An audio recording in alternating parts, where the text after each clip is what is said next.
According to Chris Jemai, speaking a painful truth should be done only in love, like welding a sword with no hilt.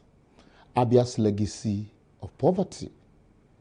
In a recent interview on Channels Television, the current governor of Abia State, while discussing the achievement of his stewardship after 6 years in office, lamented the absence of a single motorable road in Aba when he took over in 2015. That means previous government of Ojuzo Kalu and T.A. Oji just whacked the money for infrastructure and left poverty and hunger. Thunder. Hope they do press up. The governor then went ahead to boast that he has completed more roads in Aba, like Area Market Road and others, and has attracted development like Chicken Republic, cinemas, and Village Square to Aba. No be me talk am, I just the echo with the governor talk. However, last year, after my advocacy on Abia of blind leadership, I had cause to meet with the governor while he didn't dispute the absence of roads and infrastructural development in Aba as presented in my video. He, however, repeated the same frustration of inheriting zero infrastructure from the previous government and promised to complete most of the projects I complained about, including the said Area Market Road, Absut Road, and the Osisioma flyover within 6 months from the time of the meeting. I salute the governor for fulfilling some of these promises, like fixing the Area Market Road, Fox Road, Absut Road, even though some are half done, and also the resumption of work on Osisioma flyover, jokingly named Osisioma Center Table by Abia'S. I salute you, sir.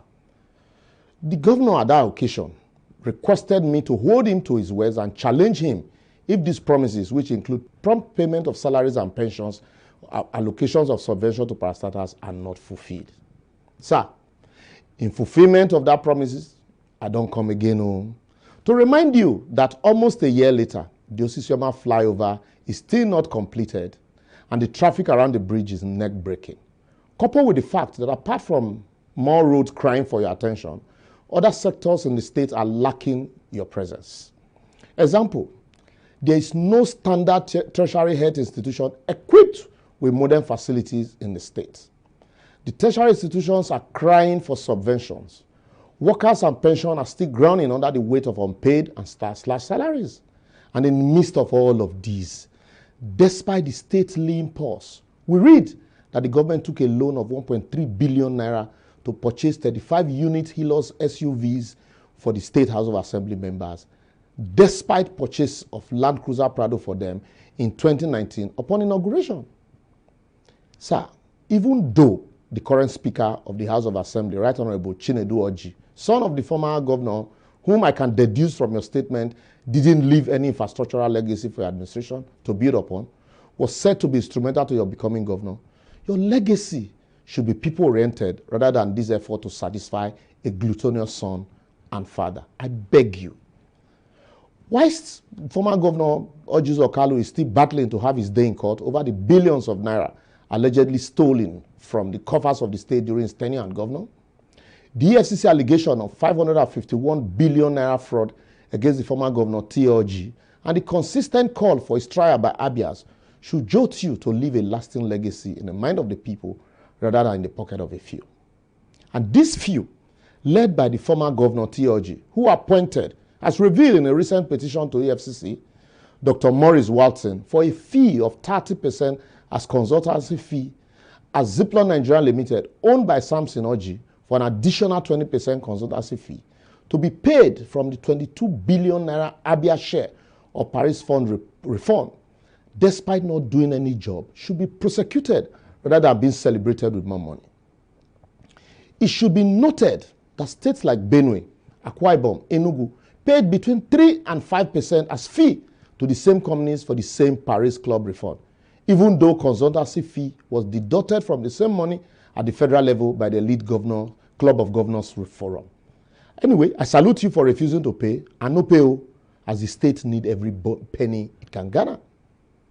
These people know they fear God and don't care if people they swore to protect die in hunger, diseases, or deprivation, but are more concerned about leaving a legacy of stolen wealth in their pocket to consistently bear OEC than leave infrastructural legacy behind.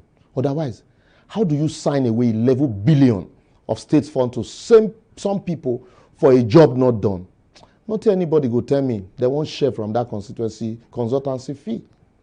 I will therefore advocate, looking at the statement of account as published in the state annual report on its website, if government can cut down on expenses like 2 billion naira per annum for hiring of private jets, 3.6 billion per annum for entertainment allowance in government house, 19.2 million naira per annum for commissioner to attend FAC meeting in Abuja, 800 million monthly, security vote monthly, and others, the state would have saved enough money to plow into critical sector of the state, and the credit will go to the governor.